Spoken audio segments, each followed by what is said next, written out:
Welcome to the Black Rose PDX Podcast, Episode 1. My name is Stephen Christian, and today my guest is John Washington, the CEO of Flossin Media and the chair of the Soul District Business Association off of MLK in Portland, Oregon. Today we unpack a lot of things about what makes John Washington tick, a little bit of his background, and we get into some nitty-gritty stuff about how he came to be in his activism. And so without further ado, let's get it started.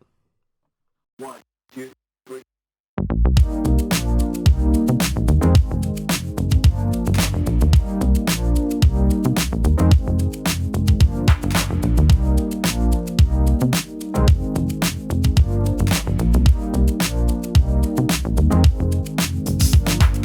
This is the first episode of the Black Rose PDX Podcast. Thank you, everybody, for joining. Today we have John Washington. Hey. He is one of the movers and shakers of the Soul District. So they say, right? But yeah, he's the CEO and editor-in-chief of Flossin Media, which puts out a biannual to annual magazine each year, and it highlights a lot of the stuff in predominantly black culture, highlighting a lot of stuff in hip hop, especially in the Pacific Northwest. And they've been around for 15 years, you would say. 15, yeah. And then he's also the chair of the Soul District Business Association, and he has a lot of hands in a lot of different things. So how's everything going with you? Hands. Hey man, it's a real exciting time, Stephen. I mean, it really is. Man, for a lot of years, I remember in the last couple of years, man, it was it was difficult. The times was dark, the time that old fool we got in office right about now came into office, shit got dark, man. But it's starting to change. During that time, man, I had this thing. I said, man, I just want to experience a little bit of joy in my life, and so I set out on that trail to begin to look at that and to begin to address some of those things that kept me from feeling some joy. So the other day I was listening to Les Brown in one of his motivational speeches, man, and as he was near that end, and you know how that when we reach that precipice and some of those motivational things, I don't know, for all you old gladiators out there, any of y'all know whenever you get that inspiration, you start hearing that sound of reveille, you're listening for that, for the Star Spangled Banner to start playing, and we go from there. But sometimes that taps into a pain thing too, getting ready to go to war but nowhere to go. But the other day, when I tapped into it, man, for the first time, I recognized that what I was experiencing internally was joyful about where we are today in the black community today. I mean, times in this country is really different. And, so yeah, how am I doing? I'm doing fantastic, man. I'm really inspired. Some of the opportunities that we have available to us. Oh yeah, it's definitely good to hear. Hear. I mean, in Portland, we had a very interesting sort of summer. Not a lot of sun, from my opinion, and and now we're back into the rainy season. So it's good to have those days where the sun is out. It's not pouring. It's not overcasted, and you have kind of a drive to go outside and do some good in the world. And so with it, I want to talk, kind of just dive deep into kind of just who you are, what you do, and what's kind of going on now. And so from my understanding is that you're not a native Portlander. Am I correct? You're correct. Okay, but my spirit is from Portland. Okay. And so where are you from? Originally, man, I was born in New Jersey. Okay. And but I spent a lot of time in Georgia and a lot of time in Texas. Okay. So you moved around a lot? Yeah, well, my folks from them places. So, and growing up as a kid, there was 8 of us in my family, man. And so anyway, my mom and them can pawn us off someplace, to give us some room to breathe, Yeah. She said that. So my grandma and all them was in Savannah, Georgia, and then my father's people was in Texas. So, we spent our summers in different places and things like that. Okay. Yeah. I over the summer my family has a very, very proud history of like family reunions. Yeah, man. It's so we went back to Arkansas over the summer, and y'all Arkies. Yeah. So we went to Arkansas. Like my family's from like Arkansas and like Mississippi and stuff. So we ended up going to the internment camp that my grandfather was picking cotton at. Oh man. And so we went to see the fields and where my uncles and everybody, they all did stuff, and so it was really interesting. You know, the one of the senators from Arkansas came, and you know, I guess we have a lot of history there. Yeah. And so it's and so those different things that kind of just like go back to the roots and just be aware of it. No, I think it's very fortunate to as Black people, it's very fortunate to you know, have that opportunity. Yeah, that, you know, and that was interesting because my uncle just died in Savannah about a couple months back, so I had to go back there. But you know, it's something different that my other uncle, my older uncle Charlie, he you know, the matriarch and still in our family. Everybody else seemed to be dead on that side of the family. But he showed me, it's kind of fascinating how the slaves would come into Savannah. And there was a little place outside where my grandfather's property is, where they baptized them in this creek, the Savannah Creek, that would be coming in there. So I had an opportunity to go in there, see some of them plantations, and see all of that kind of stuff. Man, it's deep, man. You know, it's real deep. I mean, being able to celebrate, you know, your history and know where you're from and what you're all about. You know, there's nothing better, man. Yeah. It's definitely something that like has made me more and more appreciative of technology, I would say, because through the advances of technology, we have, you know, databases that we could go into. Yeah. I just saw my grandparents in the library, the Multnomah County Library. Wow. I saw my grandparents' marriage certificate. Wow. And they got married in like the 40s. Wow. In the Bay Area. Yeah, that's my pop and them. Yeah. Like it. And so I literally saw like their actual signature. Wow. And then also saw like my grandfather's draft signature from Texas. Wow. Like all from Oregon, from just going to the library. So it's like, wow, you know, like that stuff is like it's pretty cool to see that stuff. Albeit there isn't a lot that you could pull from, but like there's stuff there that you could kind of just trace back the history. No, but you must be proud. Your parents got to be proud of you, man. I mean, because, you know, you got to learn something to be able to go find those opportunities, man. I mean, you know, doing research and all that kind of stuff, man, that ain't, you know, you can't be dumb doing that. No, you gotta, you know, you got to know where to go to find that stuff, all that stuff. So, man, you know, it's that's why they say stay in school. Yep, stay in school. Stay in school. Yep. Okay, so now you're in Portland. You know, man. So what brought you to Portland? Well, that was a fascinating opportunity, man. You know, I was wrapping up the latter part of the first phase of my life. You know, and I was still balling a little bit up there. You know, chasing that dream. You know, and when I was retiring from that dream, you know, I was heading back to recover and put together a little bit of that crazy life that I had all throughout that career. And, you know, one of the fascinating things is that as I was wrapping it up, I was driving back down to California at the time where I was living. And I happened to pass through Oregon. And I saw this place. I saw it going up, too, the first time.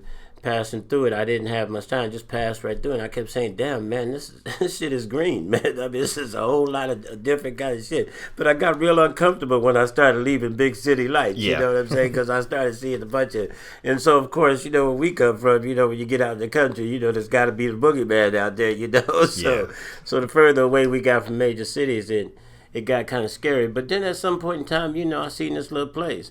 But it wasn't the big place of Portland that I saw. I saw just a small part of it. I had wind up owning a filbert orchard, and that's kind of crazy. You know, a young kid coming from the city. You know. Yeah. And, wait. So what? You know, so what's that? Yeah, I had wind up owning a filbert orchard. 130 acres on the river in Brooks, Oregon. And so when I saw it for the first time. And it had birch trees lined up a driveway going into this, you know, on this 100 acres of dirt. And so, you know, I saw it for the first time. And I said, damn, man, well, I think I might come back here and do it. At the time, it was an income piece of property. And so I went back down to California, went through that first divorce that I went through, and I remember wrapping up everything, and I bought a brand new boat and a pickup truck, and I said, I'm going back up there where I just saw all this stuff, because it looked really nice up there. You passed some nice lakes and all that stuff. And so I packed up and moved back to Washington. Actually, the first time, but I came again through Oregon, and I had it in my mind that I was going. There's something about that place I was going to come back to. And so went up and lived up in Bellingham, Washington for a while. Owned a piece of property up there. Did some things and start fishing and hunting and all that kind of stuff. And sort of come into my own self, as a young man trying to rediscover his life. And my dad had died about that time, and then. At some point in time, I had met my children's mother, and she was from Oregon. Okay. And but I met her up in Washington, and of course, when we started seeing each other and that stuff, I started coming to Oregon a little bit more. And I didn't tell her at that point in time that I had this piece of property. I was just checking to see if I was going to chill with her and hang out. But lo and behold, things did click, and she became the mother of my children, and I got 3 beautiful children, and so we moved into the property, and and Oregon then became a reality for me. Okay. And then I started looking at what areas of life and trying to discover in my new life, my next life of living, where I was going to go, what I was going to do. I kept trying to search and find what my contribution can be to the state of Oregon. And as a result of that, I did discover some things, and as a result of that, I invested in the state and the people and its ideals. Okay. Yeah, so it sounds like you kind of had some reason to stay, and then once you had that reason to stay, then you started just exploring what can you do to kind of make this place a little better. Correct. Well, because at that time it wasn't nothing to do. Yeah. I didn't see no black people. I'm saying, oh shit, what did I do? And so I used to have to drive all the way up from down there, in Marion County, and come up to Portland just to find some black people, find a barbershop, find some soul food, all of that kind of stuff. Yeah, so, you had to find a little culture. Yeah, because I got tired of flying back to New Jersey, New York, just to find a little culture. So, okay. Yeah. So during that time, were you going back home regularly, or you were kind of a nomad? Kind of just bouncing around. No, they did an article on me here in Oregon when they knew I was here. When people knew I was here. They local celebrity, I guess, but this whole reality was that they stated that here's a guy who came here with a white 750 BMW, right, and he's flying back and forth to Jamaica 3 or 4 times a year, but it wasn't like I was dealing any drugs or anything like that. I came here with money, so it wasn't no big deal. It earned legitimately. Yeah, off the sweat of my brow. Yeah, And so, but this whole question of being able to do what you want to do how you want to do it, and so on and so on, requires some investment, man, and some effort. So, I'm one of those types of people, man. If you got the dream and the vision, it's not all about what you can take off the table. It's about what you bring. Okay. Okay. So. Yeah. So in terms of coming into that money, I understand that you have a pretty interesting background, non-traditional for kind of a lot of the activist work and stuff that you do. Most of it is in sports, which is what we kind of connect with football. And so, what with your upbringing, what was football to you, like? Well, football to me growing up, man, was an escape. It was an option. It was an alternative. I mean, we grew up in a violent world, man. Our worlds were real violent. I mean, we grew up in the inner cities, it was all kinds of gang violence. If it wasn't gang violence, and it wasn't like gangs that we talk about today, like Bloods and Crips and all that shit. I'm talking about we used to fight Italians, we used to fight Irish people, we used to fight Puerto Ricans. We used to always just fight, And so if it wasn't one thing, you was protecting one thing. It was your family, your sister, all of that kind of stuff. So, it takes a little bit, man, to begin to cultivate yourself. And start looking at some of those things. But ask me that question again in a different light. Ask me that question that you just asked me again. Yeah, it's in terms of the opportunities when you're a kid. and you're looking about, okay, how do I be successful? And then football is kind of on the table. What does, how the impact of football, how do you see that like playing into your success? Well, you know, it was some cats who, it was violence that brought me to football. It was interesting because, I mean, we fought, so we all had cliques and sets, and and I was a bigger kid, man. I was bigger than all the rest of my friends and all that. But what was funny is I could run as fast as they could. I could jump as high as they could, but I was as big as they was, in some places. And so, but it was all of that violence that one cat told me, a guy by the name of Johnny Fairfax. I'll never forget Johnny. Johnny later went on to Howard University and did some things down there over the years. But Johnny suggested, because, man, my domestic life, man, my family, man, it was constant violence and anger. Dad was a POW from the Korean War. He had his drinking issues, and my mom was a rageaholic, in which, to some degree, you can understand why, trying to raise 8 kids, and a husband with this alcoholic, Yeah, and so it's kind of just wears on you. But all that perpetuated violence in my life, so there had to be an outlet for some place. And so he suggested that I go and I should go up to the high school and I should start playing football. No, at that time, Johnny suggested me go play Pop Warner football.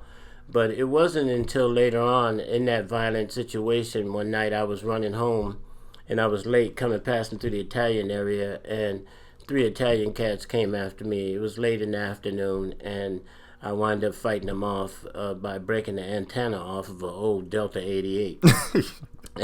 And they hit me in the back of the head with a stick. They hit me pretty good too. So I started running, and I was fast enough to run. So I got spinning around this Delta 88, and they kept trying to catch me around it. And I won the first time when I broke off the antenna, broke it down. The next time I went there, I was able to get it off.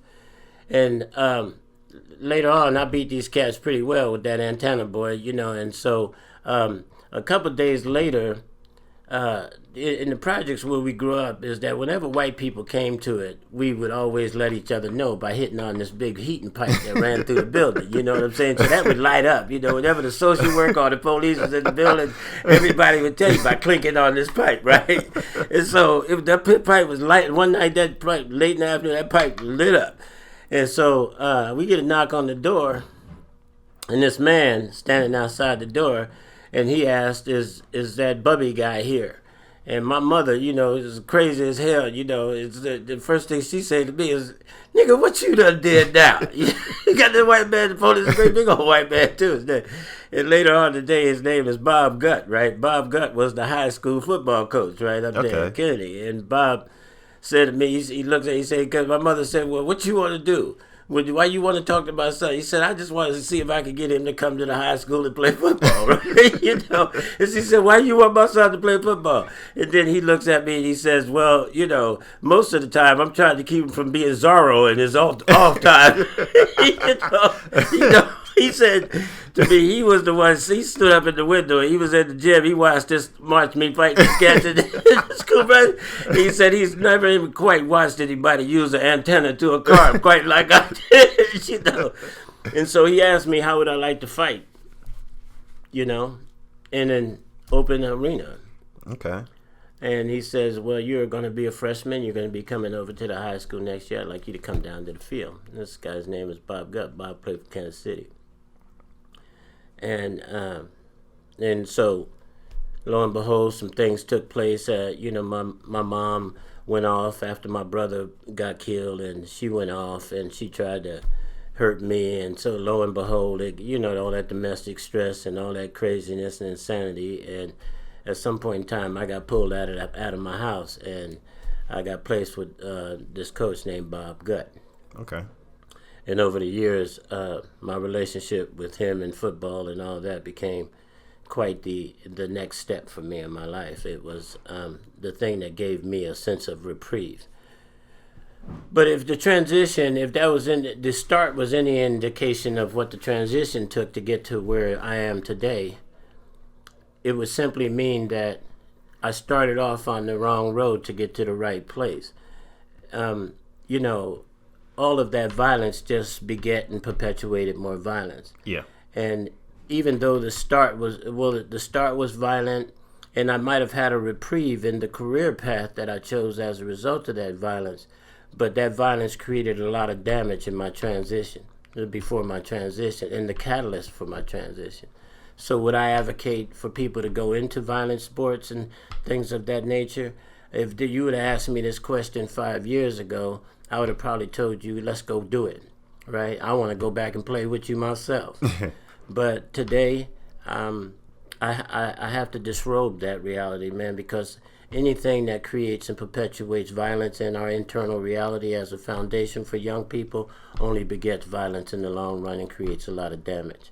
Yeah. And so I'm going to shed that part of my back life. You know, I'm going to, even though it has been the top and the bottom of the experiences of my life, I would never trade it in.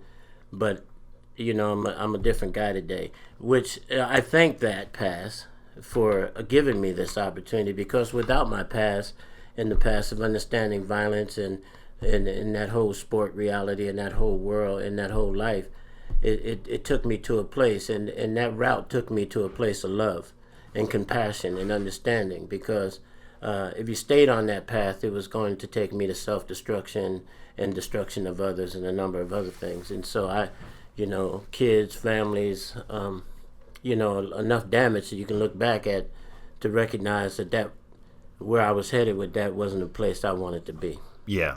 I think a lot of players, I mean, at least me specifically, you know, when I retired, I've had 2 hip surgeries. I go see the doctor last week and, you know, find out I have arthritis in my hips.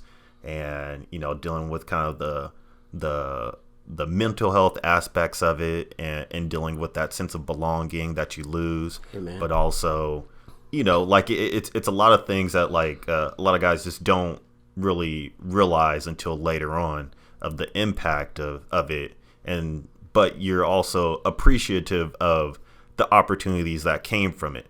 And and so it's you know, it's one of those things where I just, you know, I always say, like, you know, I'm grateful that I survived it. I'm grateful that I made it through. I used it to the best of my ability. But would I do it again? Oh no. You know, if somebody came up to me and was like, "Hey, you know, let's put on the pads and let's go again," I'd be like, "I could do this." Well, you know, Stephen, I think that the gladiator exists in us, and I do believe that the history of the arena was there for a reason, and because, you know, man, we look at them casters in the joint, you know, and the people out there's some real savages out there, you know what I'm saying? So, and they express themselves in that external way, you know, man, and that whole warrior reality, man, it's a great place. I mean, I dream about it at night. I mean, but I have to put that behind me, man, because it gave me an ability to navigate life. It gave me strong shoulders, upright chin, you know. It gave me that sense of I'm okay, you know. And I think that the transition, revealing the transition in the CSI, what that whole aspect of developing a capable person is, I think sports really is a foundation piece for that. I think it shows people what they're capable of, you know, that whole jousting and that whole thing of testing yourself as you're coming from a young man to a man and all of that stuff, you know, whether you go out and capture the lion's tooth or not, that's a different issue. But, you know, but a lot of that is like we got guys like that, just like you got guys that can play baseball and they're a little bit more methodical and less contact oriented, you know. And then of course you got them round ballers, you know, them big boys, you know, they freak of nature, you know. You get up over 6'6" and, you know, 7 foot, you know, the football ain't no place for you to be standing around. You know, there's a whole lot of little kamikazes going on. Okay, you know, so, but I hear you, Steve, and I think that there was nothing better than the camaraderie. But if you look back, man, far enough, is that you recognize, man, that there were other institutions other than sports that brought us to manhood. And, you know, but what's ironic to some degree is that most of those things that bring us to manhood has to somehow or another be engaged in some type of physical confrontation. You know, man, and that's the wheel. That's the turn. That's the big hub. The fact that I could associate it and identify with a clan or a group of men who have the similar ideals and interests as I do, I think that that's a real significant piece of that, you know. But I think just being able to arrive at the fact that I could hold my own is a real gratifying reality. And then where I can get that to test that reality, and to get unfortunate or fortunate, that was the arena I had to allow myself to test that reality. Yeah, so. It's you know, it's one of those things. It is what it is. Yeah, man. You know, and it's just a matter of how do you use that as a tool to get to the ultimate goal in your life. Correct. And so with that, it allowed you to travel. Yeah, man. It gave you education beyond my wildest imagination. Yep. So education. Where'd you go to school? I spent a lot of my time. Most of my undergraduate years was at Rutgers University, and then I went to Western Washington University, and then I did some master's work in chemical dependency with the Hilltop in Tacoma. And then of course, doing a whole lot of online stuff and this and that to keep the education going on, certifications and counseling, that kind of stuff. So so just lifelong learning. Hey man, you gotta keep in it, man. But to get good at anything you do, you gotta invest in it. So yeah, and I think nowadays. When I was in school, I was really apprehensive of like online schools and like classes and stuff. But as I get older, I start to appreciate it. Yeah. Because with just that work-life balance, you kind of can crank a lot of it out when you can, and you're really just trying to get the knowledge that you need to help help you in the future. Yeah. And especially for certifications and stuff. Yeah, no, man, you need every little piece of paper you can get to get. But most of the time, if you stay on the road, you stay committed enough to what it is that you're doing, man, you're going to get good at it. Yeah. The idea is to stay true to the game. Yeah. That you invest in. So a lot of the sort of like educational stuff started to pick up once you moved here, or was it kind of like while you were playing? No, or like how was that balance? Well, I was always one of them kinds of guys, man. I had a professor in college that Willie Smith used to say to me, John, you have a real grasp on being able to look at a lot of information and discern it and figure out where it came from and where it's going. He called me a phenomenologist, which I've always been kind of a cerebral kind of guy, but more like that thing that behavioral. Task focused kind of guy. Sports made it. Sports was easy to because of that. Yeah. It was the feeling stuff I was lacking. Mm-hmm. And so and then as life takes its turns and you grow, you realize you do have feelings. You get hit on the head a couple of times with some realities. You go, oh, that hurt. Ouch. And but for the most part, man, taking those turns, you get to that place. And I think that when you can get to it, and most of what broke that pathway for me or broke that light was when, a child was born. And there's no greater thing than to see, more humbling thing than to see your child born for the first time and to recognize that somewhere along the line you have to start making decisions about not only your own life, but the life of those who you have in tow. And that's enough to change just about anybody in the way they see things. But it's an exciting step at that point. So because then life starts to take off and head in a real fascinating direction. Yeah. And so when you got here, what was kind of what was the reason to kind of move on to that next phase of life? Was it an injury? Was it was it just like a drastic sort of life change, or did you kind of just sit down one day? It was an injury, but it's the recognition too that, man, you can't go. How much further can you go physically? You know, and of course, it's always that one is the key. The upper 6th and 7th vertebrae. You can only run into the damn walls for so long. Yeah. After about your 1,000 running and hit it, some clicks in the vertebrae and says, well, that's enough. It's time. We can't keep doing that. We need to run something a little softer.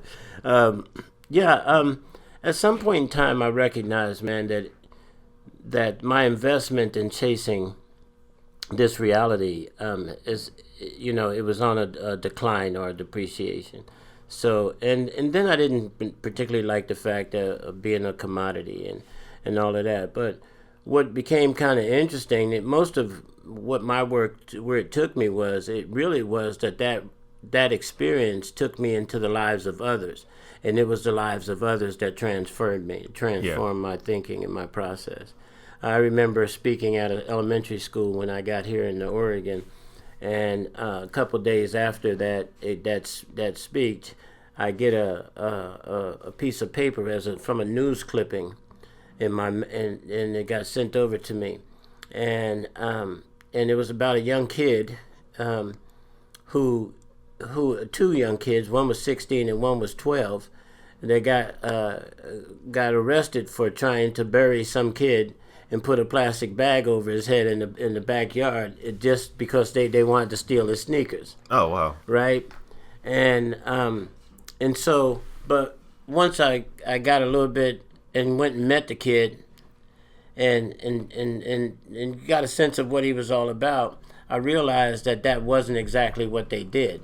You know, he was telling me that wasn't how that did. They were joking around with some stuff, but as I continued to push through it, and because the kid became interesting to me, the kid became interesting to me, and I started asking a few questions about it, and so somehow or another I got a copy of the psych report for this kid, and one of the evaluations from one of the mental health professionals down there in Marion County, and it said that this kid the 12-year-old kid was highly intelligent to some degree, articulate, and a young African American that has a difficult background, a difficult past. I mean, his family life is a little bit domestic stress and violence and so on and so on. But what I found to be interesting was that it went on to say, as a result of his intelligence, he has a higher capacity to be a repeat offender in the process.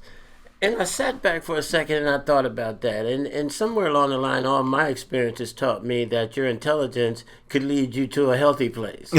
You know what I'm saying? So I'm saying, so you're going to tell me that because he's intelligent, yeah, he has the capacity to continue to commit crimes. So it says to me equally that he may have the capacity to change his life and to do something constructive and healthy. There got the hook in me. I set forward with that. And somehow, when I got in front of the judge and I made that point, she asked me, well, John, what do you think we should do? And for some odd reason that day at that time, I said, give him to me. Yeah. And then he came to live with me. He was my first young man in Oregon that I got as a foster care placement, or no, adjudication placement. Okay. And as a result of that, it went on to where I began to raise almost 25 kids for the state of Oregon over my life. Oh wow! Being here. Wow. Yeah. So it's part of it is kind of reshaping or acknowledging that narrative is kind of can be interpreted in different ways, and then there's institutions that I wouldn't even say are set up in place to like interpret it a certain way, but like there's institutions that acknowledge that there's a particular path that people can go down. Oh yeah. From it, and then also really just kind of just pulling back from like your sort of empathic upbringing and be able to see something in somebody that somebody else saw in you, and then kind of just paying it forward in that way. Good twist on that. Good twist, because that was amazing, man. Yeah.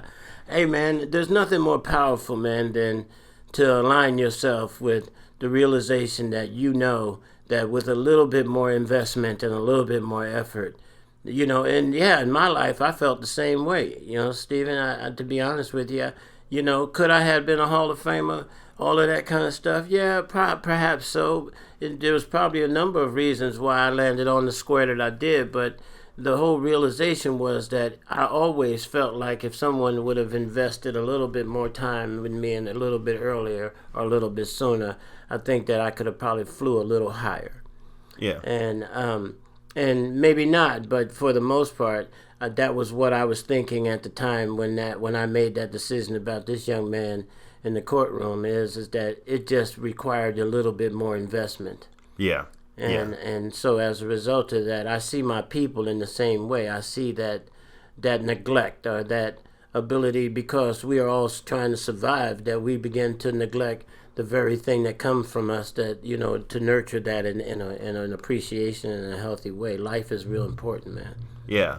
And so as you're starting to literally become like a father figure for a lot of people in the area, what else was kind of going? Well, it was hard, man, to recognize that the spiritual side of you, or the emotional side of me, began to birth. I mean, here I got kids and family, and I'm looking at now trying to charter a new direction in my life, and what was that all about? And I did become aware of the fact that I was a warrior, and that you know, which would have been a waste of energy, or a waste of a character if I didn't apply it to some degree. But there was a number of other things that had occurred after that, you know, in terms of all that, you know, recovery, getting your head clear, pulling yourself out of these conditions and systems that you've been programmed to be like. And that was, you know, always in the light of some kind, always in some kind of spinal stimulation. If it wasn't the limelight or the travel or whatever that high life is all about for a second there, it was pulling me in a direction. But it mostly was feeding ego.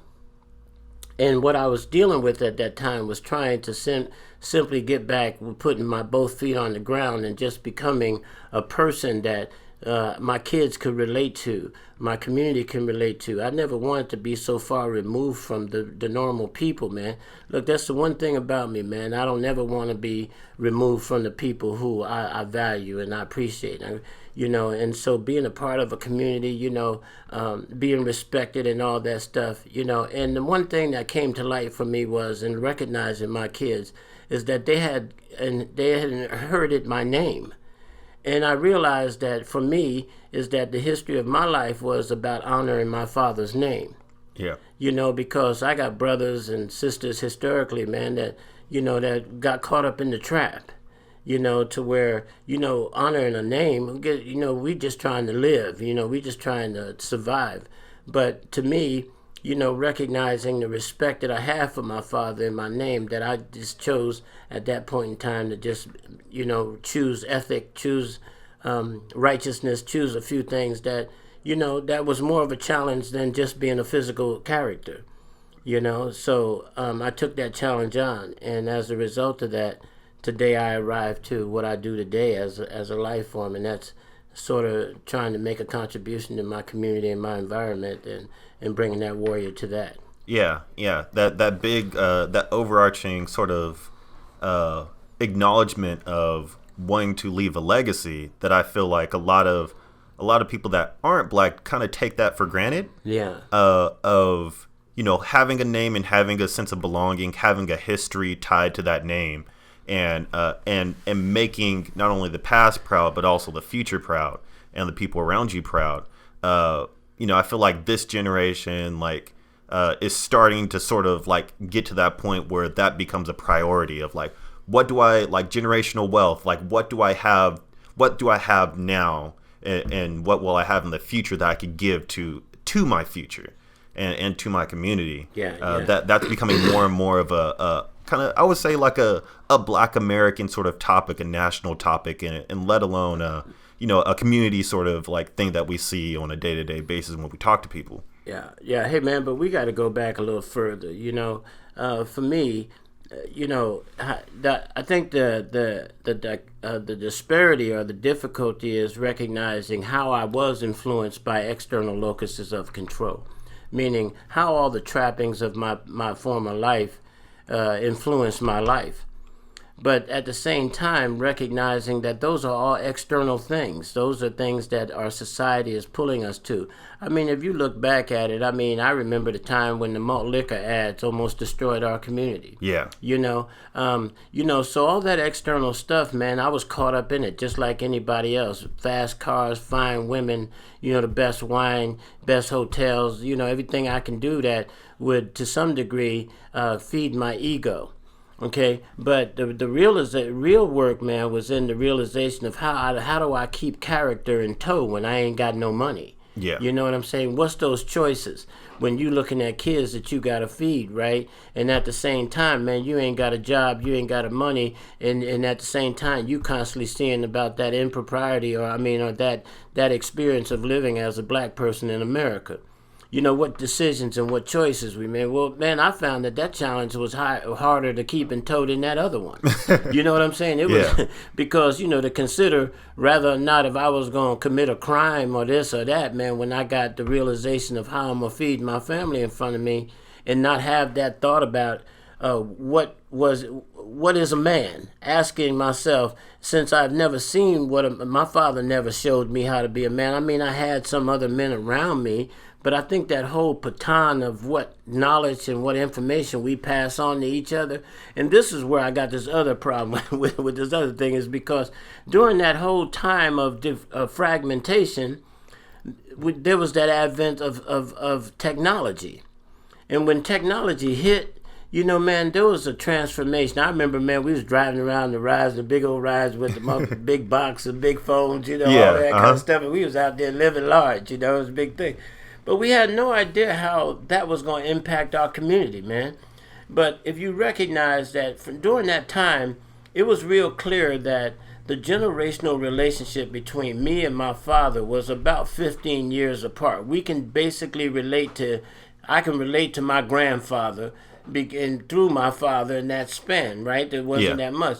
But when technology hit, man, it blew that relationship apart in our understanding and our ability to communicate by 50 times that 15 years. And it grew exponentially 5 times by every 10 times that by every 5 years. And meaning was that the relationship between you and your father got fragmented or distanced to the degree to where we don't even go back and even talk to them anymore. The old man sitting on the porch about information about our life. What we do is we Google.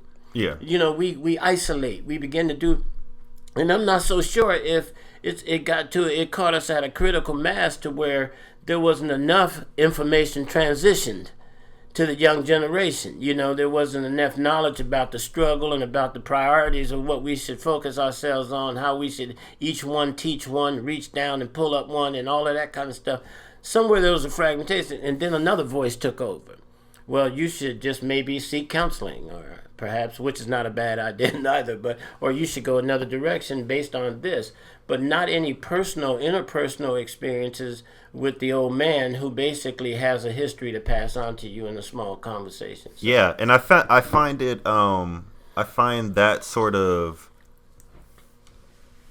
that particular dichotomy or instance very interesting because when you look across the board of immigrant communities, particularly like Asian, Chinese, Japanese, and all that, and then like white communities, the advancements of technology was an opportunity to bring people closer that were not in the same country or were not just in the same state, in the same area. And so you see the increase of access to see your grandparents that are in Germany or in China or all these different things, talk to them on a regular basis, opposed to actually being able to physically see them or only having pictures. Yeah. But then also seeing the lack of access of internet that black communities have, the lack of access to quality technology, phones that actually had a front-facing camera, Skype, computers, high-speed internet, all that stuff that makes people a little, I wouldn't even say resistant, but just the equity wasn't there. And so the luxury to use technology early on to where it wasn't so jarring. Yeah. And having that disparity gap. Yeah. Because you're funny with that one, because I appreciate the upsides to that. But there's a deeper part that I don't think young people get. Well, and a few of us get it too, is that most of our communication is done well, they say it's done verbally, but verbal communication is less than 10% of our total communication, right? Yeah. Mm-hmm. But another is a vibration and a frequency. Now, you can sometimes look at a picture in the eyes of a picture and tell that you can get a vibration from. Yeah.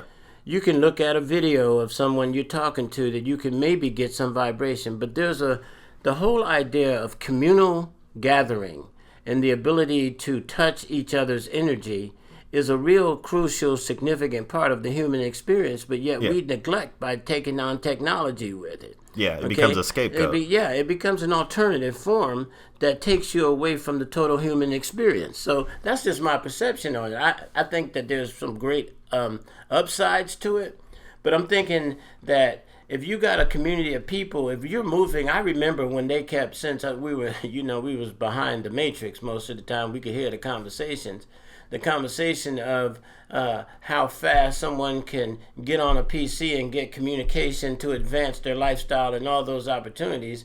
That was great for a sector of people. But just consider what's happening to a sector of people when you're trying to sell that way of life in a sector of people where you got that less than 50% of them get up on a PC. Yeah.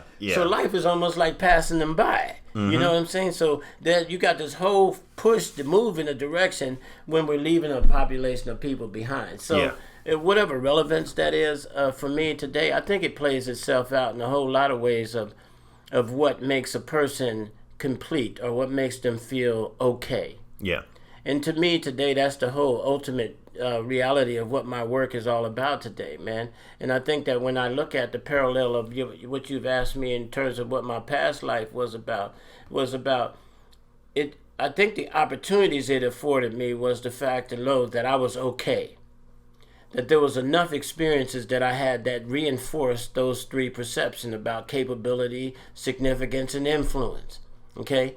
And it wasn't that Jesse Owens was the only one that I heard say it, but I think a whole lot of them. Jim Brown, I remember even talking to Jimmy. Jim would say things like, well, Wash, I left on my own terms, right? Mm-hmm. And I said, well, what did that mean to you? He said, well, man, I don't owe nobody nothing. I don't have no requirements, no freedom, and I'm free of that desire to believe that I need to go back to prove something, right? So I think that was all great in that reality.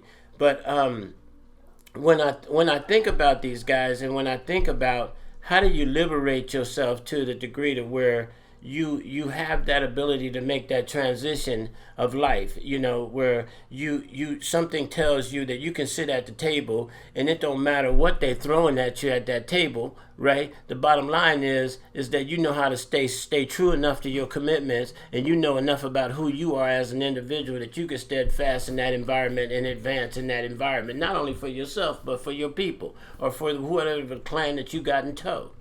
So I think that when I look at a lot of this stuff, man, I begin to understand that no matter if you caught up in the heathen thinking nature, when I call it heathen, is that when you see a lot, and and this is probably the most I've talked about this game, regress back because of you, Stephen, and the fact that I think that there should be something that you passed along. But you see a lot of cats, man, fall through the pit, the holes in the fabric, man, because of the violence and the belief of the ego that believes that, but that whole system perpetuates that, though. It ain't like, it's you're trained. It's like when the military's a veteran comes back from the war. It's like, and they go to the war at 17, 18, and they come back at 26, and they're all screwed the hell up. And they're all screwed up because they're trying to find out what's the sense of belonging. How do I use these skills that I focus my whole life on, and how do I turn it into something that is equally, if not as profitable, so that I could so that I could pass it on to my family, have a legacy, right? Continue that stuff, and then when you realize that there really isn't much, unless you go to MMA or unless you go to something of equal things, you can't sit down and write a book and just But that physical trapping, and I think Ayn Rand and all of them talked about the man of muscle versus the man of mind. And, but it's the whole reality of that crucial intersecting point is when you're faced with having to make a healthy decision, when you're driven by ego and you're driven by violence. And how in the hell are you going to be able to, in a moment's notice, when you got your head full of cocaine and you got you in your badass car and somebody done bumped your car and they want to get out and call you, nigga, what's wrong with you? And the first thing you want to do is assert what's wrong with you. You know what I'm saying? It's only, you see a whole lot of the editorials keep it going, right? Yeah. Well, damn, you get out with a so-and-so is now serving 20 years because he got outshot a motherfucker, right? Yeah. So, hey, man, look, I'm here to tell you that when you got them violent chromosomes going on in you, ain't no telling which way you gonna go when you hit an intersection that you have to begin to discern ego from your heart. And hear me when I say this, gladiators. There will come a time when you gotta make a split second decision as to which one of them you gonna follow. And if you ain't in touch with your heart, and believe you me, I understand when they tell you to be a mad dog, you can't be in touch with your heart. But when you get in touch with your heart, you're going to see that there's a disparity between the two things. That one of them going to make some sense and one of them ain't. Yeah. And unfortunately or fortunately, today I'm at an age and a time in my life where I can see the difference between them. And I much rather choose the fact that I have forgiveness and love in my heart and a concern for a healthy nature than I am some ego-centered reality to consume some personal substance that will advance me as an individual. I'm not interested in that world no more. But I am interested in the world of how do I influence and how do I direct young people or people in our society to somehow or another move in a healthy direction, even in times that seem to be challenging. Yeah. And I think the means to which you get to that point is, is worthy of noting, but also acknowledging that that's not the only way to get to that point. You don't have to go down that path. Some routes might be easier, some routes might be harder, but it's really just the journey to get to the end goal that you're looking for. Right. And then through that journey, what do you learn from it, and how do you pass that on? Right. You bring up a very fascinating point, Stephen, and I would agree with you. It's taken me this long to this day to come to a conclusion that you have at such a young age, and I agree. I think this life is about a journey. I think it is about the day-to-day experiences of our lives. Man, I've come to understand that the seed that you plant today is the seed you harvest, the fruit you harvest 90 days from now. I believe that there's enough technology for us to improve upon our lives, and that technology is just not the physical trappings of technology. I'm talking about technology of the mind, technology of the heart. All these metaphysical realities that we abandon. But in a strong competitive sense, is that when we are tapped up, or when we're pressed up against that insurmountable reality, the question still remains: is what are you summoned to give you that last leading edge? And I realize that can't come from the internal self, just as an ego. I think that there's another special set of circumstances you have to tap into, and most of us who are inside the 20 at some point in time of our lives recognize the green man syndrome. Is that somewhere within you there exists some special something, and you have to have the ability to be able to tap into that special something. But what is it that it reveal? Yeah. Is the circumstance reveal the man to himself? Yep.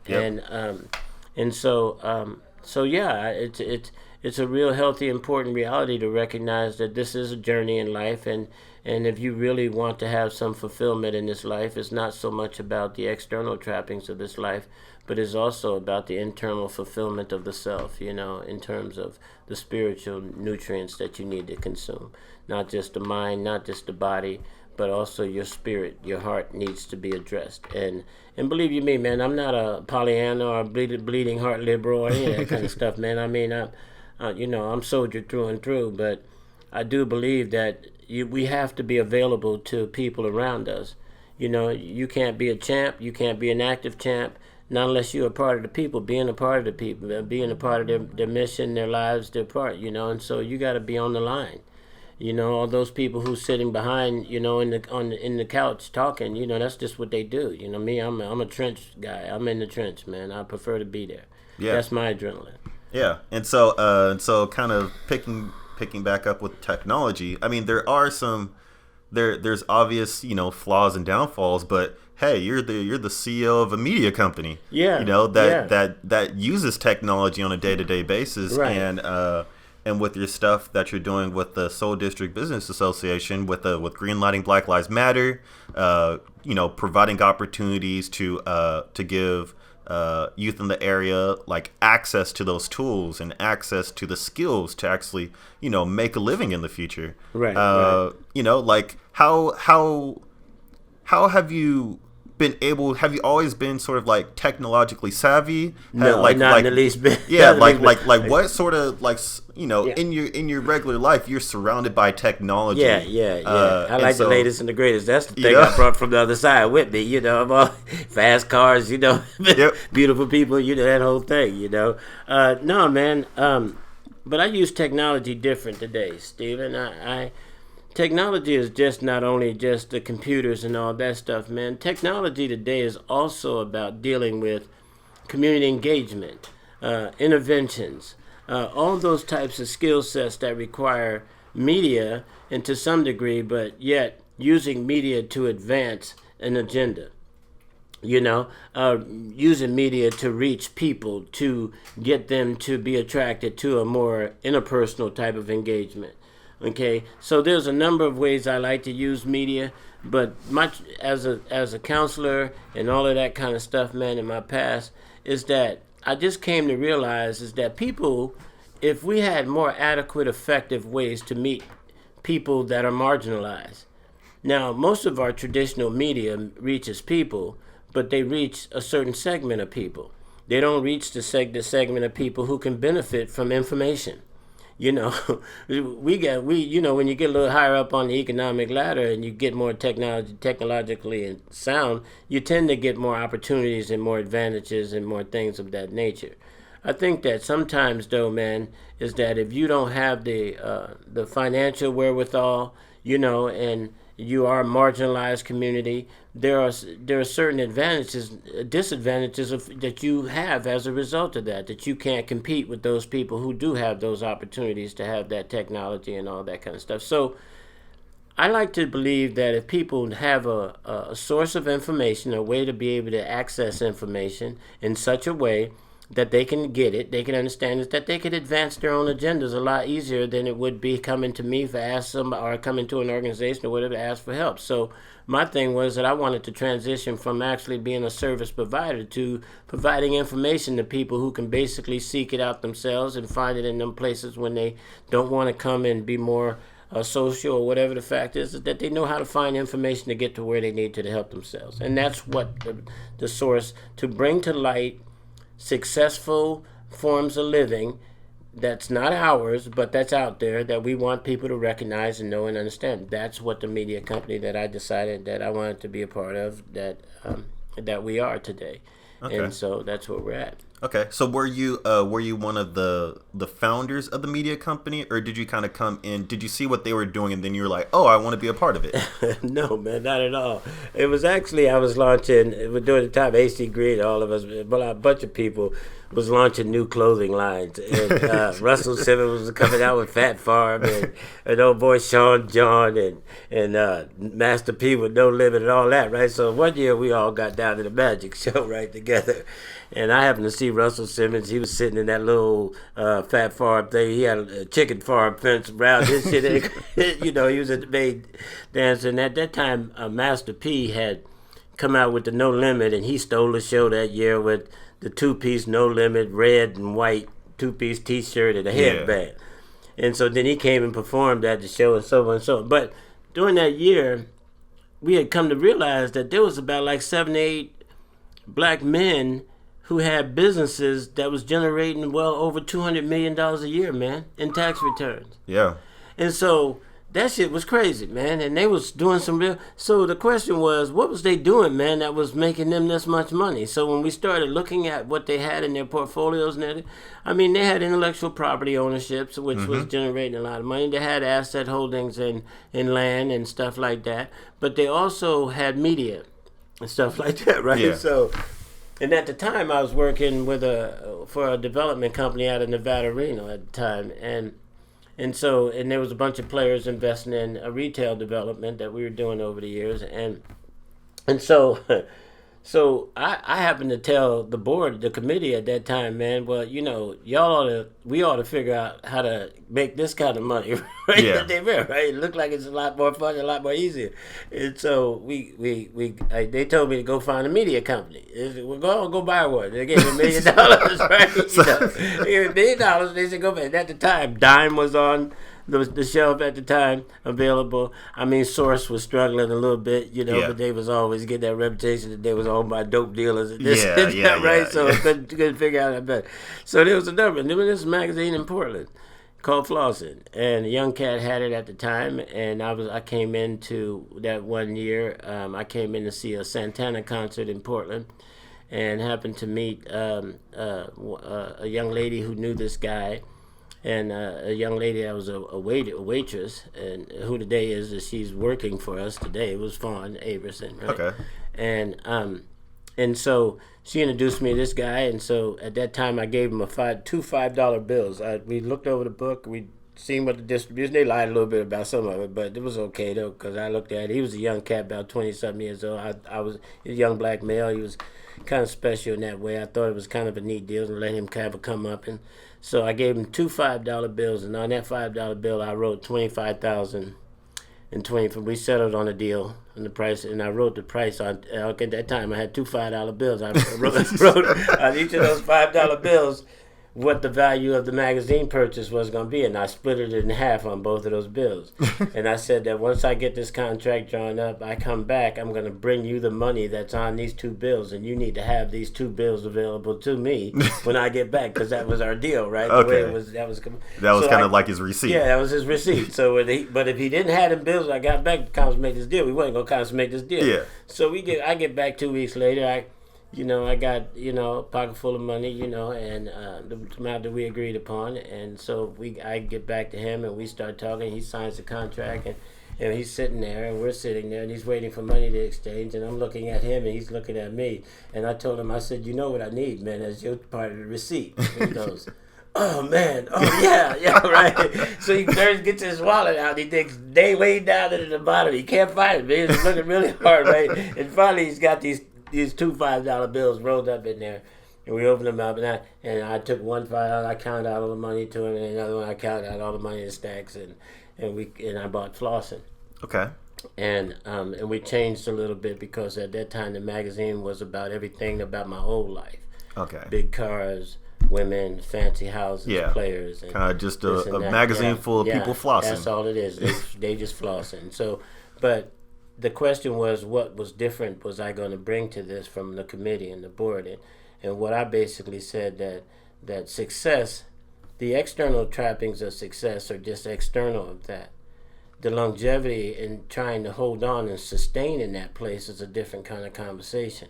So, but the question still was the underlining message of success and hope and strength and prosperity. What really is that message? Yeah. And so the search for Flossin has always been to arrive at what that message was. And that message in our formula was to bring to life formulas for successful living, not ours. Mm-hmm. And at the same time to have a spiritual undertone to that. And what does that spiritual undertone mean? And that spiritual undertone means that the target of African Americans is that we're just not all cerebral people. We're not just external trapping people. We're a family. We're internal people. We have other kinds of homogeneous kinds of life experiences that need to be capitalized on, galvanized, and shaped and fed in our people. And so that's what the publication to. We don't want to let you believe that success is just about physical realities. Success is about who you are, what you bring to the table, and how you support those people or those other people that are around you that are less fortunate than you. Yeah. And so that's what we're hoping that, and the aim of what our book and what the media company really is focusing in on, and fostering those good tidings and that CSI in people, that reinforcing the fact that the capability of people is what makes the changes in our society and our life. And as we charge that, and as we develop that in humans, we become better people, and we improve on our life condition. Yeah, I mean, really, like the overarching theme, without saying it, is that you're investing in people, and you're using a lot of various means to invest in people. Well, you know what, man? I love my people, man. I love people. I love seeing them do well. But I've also I don't love pain. I don't love disadvantage. I don't love being the underdog. I don't love being the more unfortunate or the lesser this or that, or I don't love none of that shit. None of that shit don't prevail. It may give you some character development, but that's only because you asked for that. Yeah, you know, I'm not going looking for it, but if it come, it come. But you know, but I would prefer to somehow or another help people navigate beyond that shit, because that shit yields no good for anyone. Yeah. And if anything has taught me about where I come from and what I do in this lifetime is that I would hate to have to return to that, although it was my foundation. And as I say to my mom or anybody else, man, I'm so grateful for the life they've given me, because without that life there would be no me. The way that is, that fortitude, that drive, that goal line stand. And and either side of the ball, the idea of you punching it in, power plays are always the best inside the 20. And my percentages are odd, and running them damn plays is enough for me to recognize that I can run them. Yeah. And the fact is that I know where the power play is, and I know that most of the time I'm taking on the lead fullback blocker if I'm on the other side of the ball. And the fact that tackle's going to pinch down and try to stop, all my job is to plug that hole. And there's some things about life that is real clear transition from that game to where I do, the way I drive. Yep. I drive like I run. Y'all out there know that play this game know what I'm talking about. Oh yeah. So I know y'all out there. I know y'all understand what I mean, because every playbook y'all done read, man, is that you've incorporated into your lifestyle and the way you live in the day, young or old. But just understand, man, is that ego has a character and a nature of its own. Don't ever get too big that you can't recognize the simplest individual or the desire of the need of the people that are around you. As a champion, you can't be a champion if you're neglecting those people who are less fortunate. You can tell me anything you want to, but you're gonna be where you're gonna be at the end of the day. Yeah. It's it's just interesting to kind of look back at the journey and kind of reflect on it, and then see just kind of the manifestations of it and how things could change from one way to another. You have two people going in one route, come up from the same area, very very similar pathways, and then just two people just end up in different different spots. Hey man, you done took me on a wild journey today. One that I ain't been on in a while, but I can tell you this, man. I am grateful. I'm humbled by the experiences and the life experiences. But if I had to do it all over again, I would opt for less pain. Yeah. I didn't ask I didn't ask to come to be this vessel the way I came. If I could have been this vessel a different way, I would have came a different way. Yeah. Life has a way of, if you're going to be life and you step into it, you're going to keep being life. Yeah. And I prefer life more abundantly, and that spirit inside of me, that drive, that desire, not only was it to be a shining star, but it was also to be a shining star. You can't dim a light that's going to shine. It doesn't matter. If you got shine in you, then floss in. This is what we do. Put your best foot forward. Be who you gonna be. You all of that in the bowl of whatever. Come on, step forward. Yeah, show it. But I could always tell you that physical shit, that shit is only limited for up until the time that knee go crack. But I can tell you this. That shit you got in your heart, and if you got champion in your heart, and you gonna step forward on a daily basis and charge at that front line or whatever that is of your life, then man, I most respect to you, and you got my support, and anywhere I could make that contribution to help you out, please, man, y'all don't hesitate. Holla at your boy. Oh yeah. And so to kind of switch gears a little bit to wrap up, you're the chair of the Seoul District Business Association. How do you go from being a a media, like just buying a media company off of a whim, kind of, to like being the chair of a business association. Steven that went to the cellar. Boy, like it's like how do you get from that point to this point? But it's fate, man. I can only tell you this, man. But it's ironic. The story is a fascinating story. I'll give you a short little version of it, though. But man, my mom was, as much as she was a crazy woman, and I give all.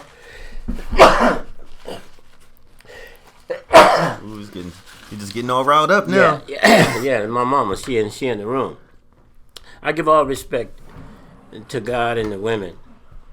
And I'm gonna tell y'all, this woman fought the fight, man. And I got, anybody that can raise 8 kids, man, and lose one of them and have to go through it. I'm sure there's a little bit of, at the end of that journey, there's gonna be a screw or two, a little bit tested. But she was an activist back in Jersey with these projects. Now, what's funny about that is, now y'all talk about living. I don't know, y'all always talk about some hard living, but look, man, when a city builds a project, they build at a brick, they build that project with the intent of that project at least standing for 100, 150 years. You understand me? Yeah. Well, my mother, in the projects in which we grew up in, and she refused to ever leave them, even though we had money for houses and all that other kind of shit. We had a house over there. She still come back to the project. But anyway, she died fighting for this project. But she would always say something to me. She would always say, "No," but I say, "Mom, you want me to come back and fight this fight with you or what?" And she'd say, "Nah, you don't need to come back here. You out of here, boy. Don't even come back here." That was a mixed feeling for me, always a mixed feeling.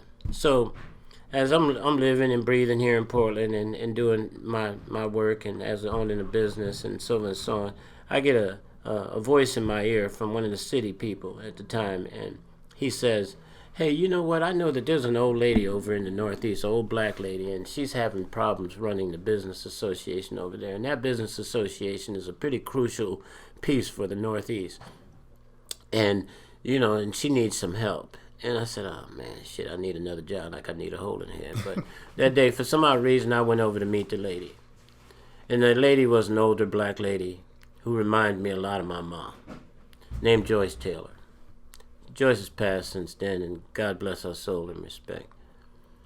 Fighting young lady, I'm an older lady, and she was real clear about why she was holding on, and she needed some assistance. And my mom had just passed about a year before that. So she told me what she needed, and I set forward to give her that support. I became her, I guess her concierge or her sergeant at arms or her legs. I think it's the. And so over the years, we started the battles and we started the journey, and I became the vice chair of the organization in her honor, and we began to take on some of the challenges of the district. And I was mostly just a passive listener up until the time I began to see what the truth was and about some of the opportunities that this organization had to advance the community in a lot of different ways around business.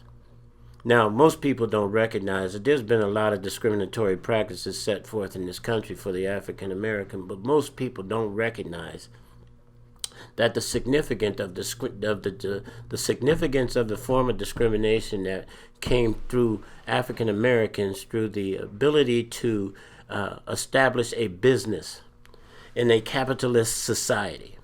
Now, significance of that is that a capitalist society is rooted and built upon LLC, the ability to have a corporation. And corporations are led and developed by, and focused by board of directors, and who make the decision. A small amount of people make decisions for large amounts of people. But most people don't realize in the country of America, if you're really looking to be prosperous in a capitalist society, the only way you can control some real significant money and revenue is through having a corporation. And if you can't have a business in this country, you really can't get prosperous and you can't get rich. So that form of discrimination was one of the most interesting forms of discrimination, but one of some of the most significant ones in blocking us from generational wealth and the ability to compete in capitalism in a way that is effective, in a way that allows us to gather large sums of revenue and that kinds of thing. So through that, then when Joyce died, while I was at the right-hand side of her, that forced me into the chair. And I ain't looked back since, because times are since that. And it was ironic that I got forced into the chair a year before he cheated to get in the chair at the White House. My whole thing is that we're living in a time now where the possibility of us getting thrown back 50 years in our advancement in this same category is almost imminent, you know. And so I think that for me, this seat I recognize this seat only as the sense of saying is that this is where one of those holes are that my life has created me for, to stand in the gap. So you want to talk about what stepping up is all about? That's how I see that game. That game says, hey, Wes, you got to feel. Okay. Pinch down, feel, do whatever. Take it on. But the bottom line is that we got to support one another in this gap, because if this gap remains the way it is, they're going to score. Yeah. And so in this community, the business association is really, because the way the city structured it in such a way is that it is required that community organization and business associations are one of the first voices that any new improvements on an economic or a community development reality or even an urban development reality has to come through our acknowledgement first before it goes anywhere else. So there's a real crucial role in being this, and I would have never seen it in the beginning, but today being a part of it and understanding what Joyce Taylor was trying to show me is that I'm fully clear in understanding that if we continue to get exploited through this process, we'll always be secondary and remedial. Yeah. So you bring up just a lot of great points. Living in this society and in this day and age where 401ks are starting to be a thing of the past. I don't know. What the fuck? Something just fun. Invitation. But you're looking at that the climate in which like my parents were working in, like what you were working in, like your parents were working in, that sort of like get a good job, work for that job for 40, 50 years. After that, you'll have a retirement plan. That's starting to go away. It's becoming more and more entrepreneurial. And so from a business association perspective, could you clarify a little bit of like what makes you eligible to be a part of the business association? Okay, well, first of all, let me just finish that one part. I got to reiterate on that 100-year building. The irony was that them black folks back there tore that building down in less than 50 years. Oh, wow. So you want to talk about some hard living. So that's the point I was making about that. She died and the building got towed out. And that was a brand new building when we moved in it. Oh, wow.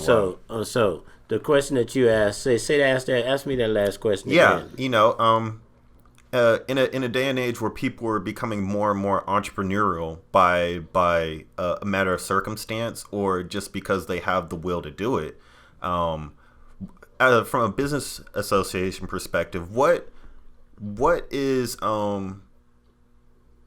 how can they get involved in a business association? What are the opportunities? Like, how does the business association, how can you get involved, Okay. Hey, first and foremost, it's a community-based organization, okay?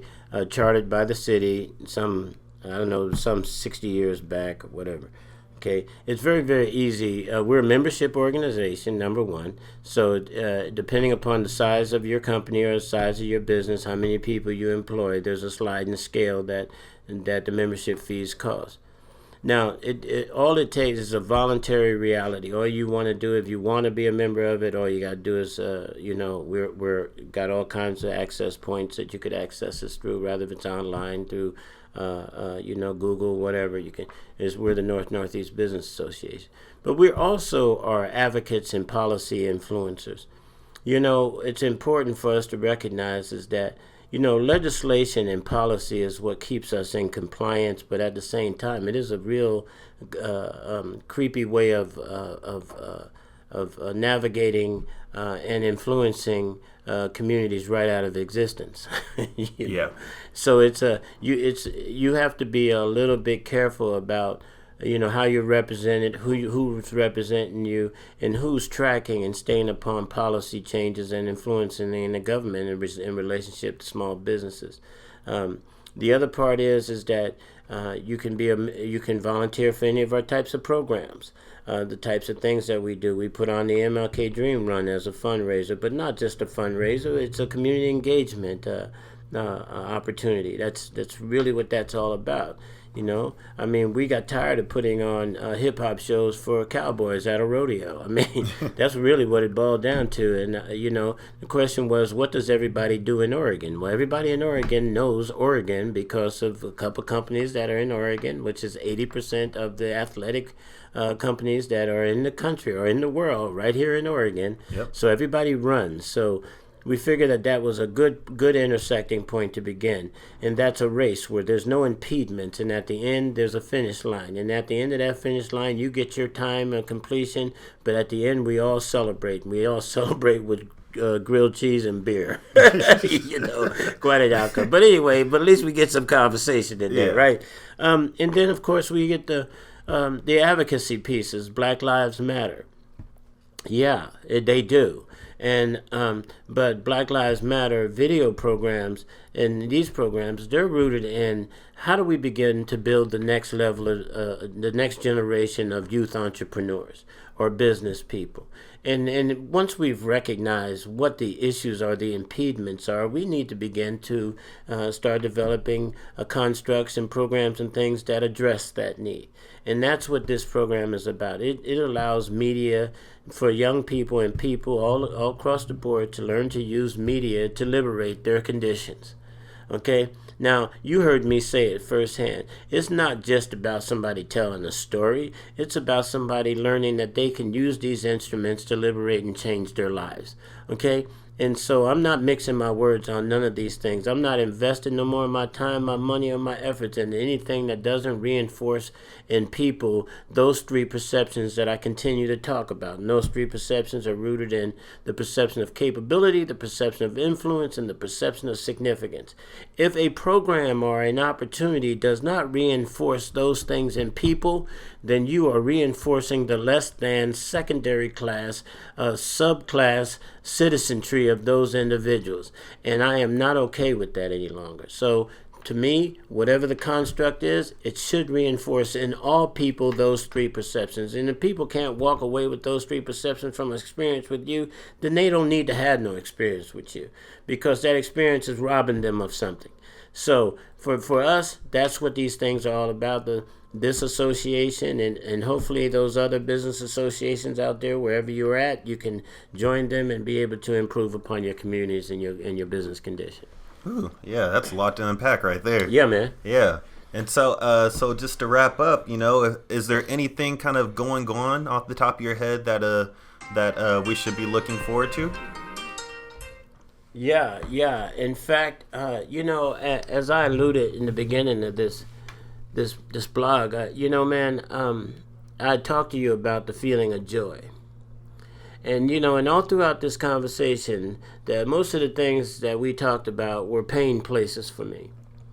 And it's really fascinating, man, at this point in time, and looking in hindsight at the conversations we've had over the last hour, is that I've come to realize that I am simply enamored at the fact of the life that I've had.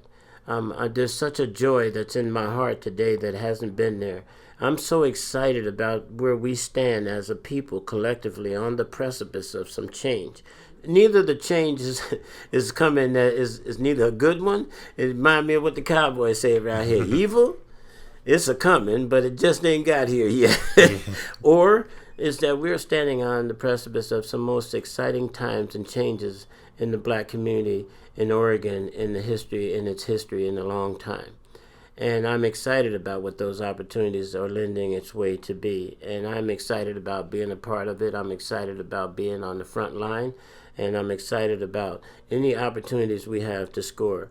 But I've also looked and walked through the landmines of this football history and that kind of stuff. And I'm here to tell you, man, is that as much pain as there is in that place of separation, there's also the joy that I'm glad that it's behind me in some ways. And then I'm yearning for an opportunity to be a gladiator again simultaneously. So anyway, I do appreciate this opportunity to reflect on a lot of those things, Stephen, and thank you again, man. Oh yeah, definitely. So the last question of the day is, what makes you happy?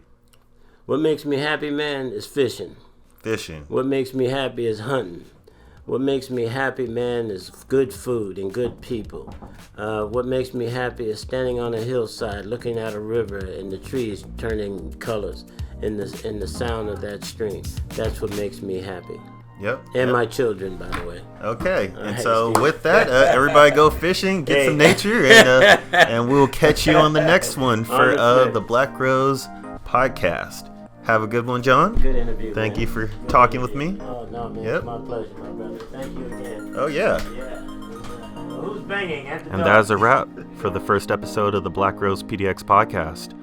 I want to thank all our listeners for tuning in with us on this wonderful journey from the beginning to the end. I want to thank John Washington for taking the time out of his busy schedule to allow us to get to know him a little bit better, learn what makes him move and shake, especially as one of the big movers and shakers in North and Northeast Portland. I want to thank the Soul District Business Association and Flossin Media for allowing us to record in that space. For all our social media connoisseurs, be sure to follow us on Medium, Twitter, and Instagram at PDX Black Rose. Again, PDX Black Rose. Again, we were recorded and filmed at the Soul District Business Association headquarters. Stay tuned for next episodes where we'll be having more guests from Portland and the surrounding areas. It's always good to talk to people in the area that are doing things that better our community, and very rarely do we get these opportunities when you hear about people and you know about people, but you don't really get to listen to them. And so through this podcast, we would like to provide that platform.